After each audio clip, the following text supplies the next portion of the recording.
Marcos capítulo 7, ensino sobre a pureza interior. Certo dia, alguns fariseus e mestres da lei chegaram de Jerusalém para ver Jesus. Observaram que alguns de seus discípulos comiam sua refeição com as mãos impuras, ou seja, sem lavá-las, pois todos os judeus, sobretudo os fariseus, não comem sem antes lavar cuidadosamente as mãos, como exige a tradição dos líderes religiosos. Quando chegam do mercado, não comem coisa alguma sem antes mergulhar as mãos em água. Essa é apenas uma das muitas tradições às quais se apegam, como a lavagem de copos, jarras e panelas.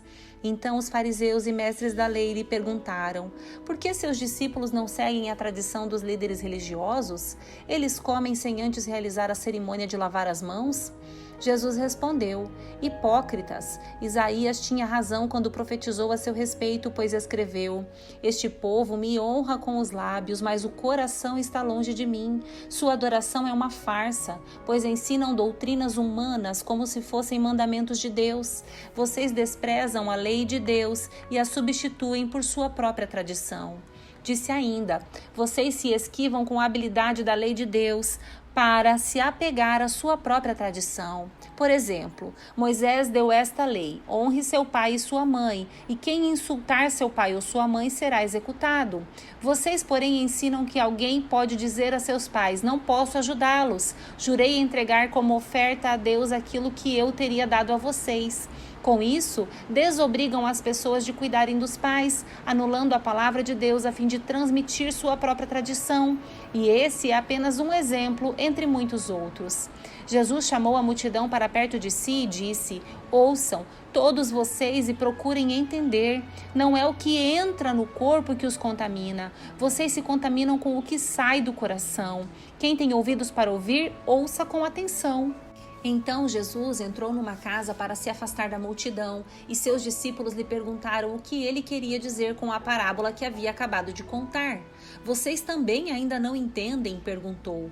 Não percebem que a comida que entra no corpo não pode contaminá-los? O alimento não vai para o coração, mas apenas passa pelo estômago e vai parar no esgoto. Ao dizer isso, declarou que todo tipo de comida é aceitável.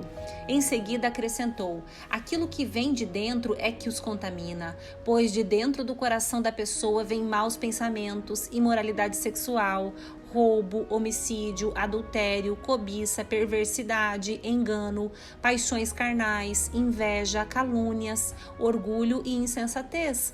Todas essas coisas desprezíveis vêm de dentro, são elas que os contaminam. A mulher cirofenícia demonstra fé. Então Jesus deixou a Galiléia e se dirigiu para o norte, para a região de Tiro. Não queria que ninguém soubesse onde ele estava hospedado, mas não foi possível manter segredo. De imediato, uma mulher que tinha ouvido falar dele veio e caiu a seus pés. A filha dela estava possuída por um espírito impuro, e ela implorou que ele expulsasse o demônio que estava na menina. Sendo ela grega, nascida na região da Fenícia, na Síria, Jesus lhe disse: primeiro devem se alimentar os filhos. Não é certo tirar comida das crianças e jogá-las aos cachorros. Senhor, é verdade, disse a mulher. No entanto, até os cachorros debaixo da mesa comem as migalhas dos pratos dos filhos. Boa resposta, disse Jesus. Vá para casa, pois o demônio já deixou sua filha. E quando ela chegou à sua casa, sua filha estava deitada na cama e o demônio a havia deixado. Jesus cura um surdo.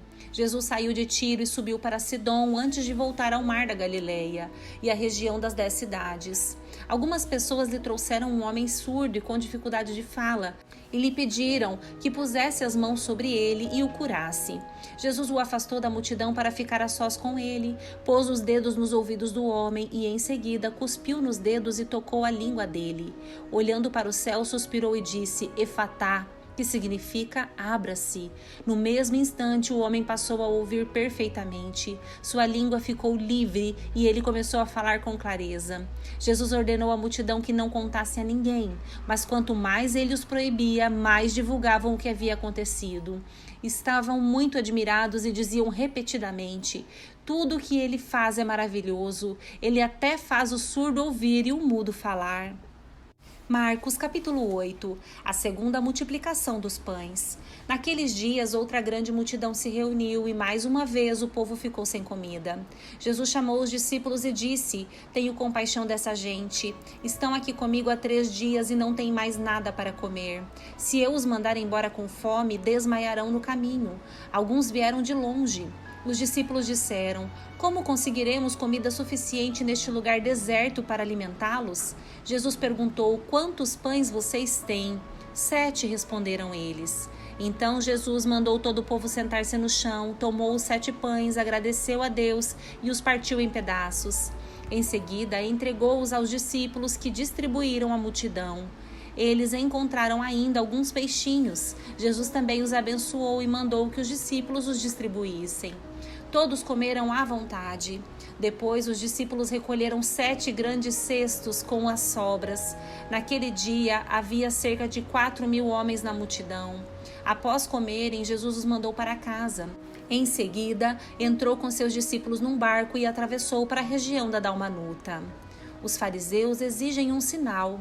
Alguns fariseus vieram ao encontro de Jesus e começaram a discutir com ele. Para pô-lo à prova, exigiram que lhes mostrasse um sinal do céu. Ao ouvir isso, Jesus suspirou profundamente e disse: Por que este povo insiste em pedir um sinal? Eu lhes digo a verdade, não darei sinal algum aos homens desta geração. Então ele os deixou, entrou de volta no barco e atravessou para o outro lado do mar. O fermento dos fariseus e de Herodes. Os discípulos, porém, se esqueceram de levar comida. Tinham no barco apenas um pão. Enquanto atravessavam o mar, Jesus os advertiu: Fiquem atentos, tenham cuidado com o fermento dos fariseus e de Herodes. Os discípulos começaram a discutir entre si porque não tinham trazido pão. Ao saber do que estavam falando, Jesus disse: Por que discutem sobre a falta de pão? Ainda não sabem ou não entenderam? Seu coração está tão endurecido que não compreendem? Vocês têm olhos, mas não veem? Têm ouvidos, mas não ouvem? Não se lembram de nada? Quando reparti os 5 pães entre os 5.000, quantos cestos de sobras vocês recolheram? 12, responderam eles. E quando reparti os 7 pães entre os 4.000, quantos cestos grandes cheios de sobras vocês recolheram? 7, responderam. E vocês ainda não entendem? Perguntou. Jesus cura um cego. Quando chegaram a Betsaida, algumas pessoas trouxeram um cego a Jesus e lhe pediram que o tocasse. Ele tomou o cego pela mão e o levou para fora do povoado. Em seguida, cuspiu nos olhos do homem, pôs as mãos sobre ele e perguntou: Vê alguma coisa? Recuperando aos poucos a vista, o homem respondeu: Vejo pessoas, mas não as enxergo claramente. Parecem árvores andando. Jesus pôs as mãos sobre os olhos do homem mais uma vez e sua visão ficou completamente restaurada. Ele passou a ver tudo com nitidez. Então Jesus se despediu dele e disse: Ao voltar para casa, não entre no povoado. Pedro declara sua fé. Jesus e seus discípulos deixaram a Galiléia e foram para os povoados perto da Cesareia de Filipe. Enquanto caminhavam, Jesus lhes perguntou: Quem as pessoas dizem que eu sou? Eles responderam: Alguns dizem que o Senhor é João Batista, outros que é Elias ou um dos profetas. E vocês? Perguntou ele. Quem vocês dizem que eu sou? Pedro respondeu: O Senhor é o Cristo. Mas Jesus os advertiu de que não falassem a ninguém a seu respeito. Jesus prediz sua morte.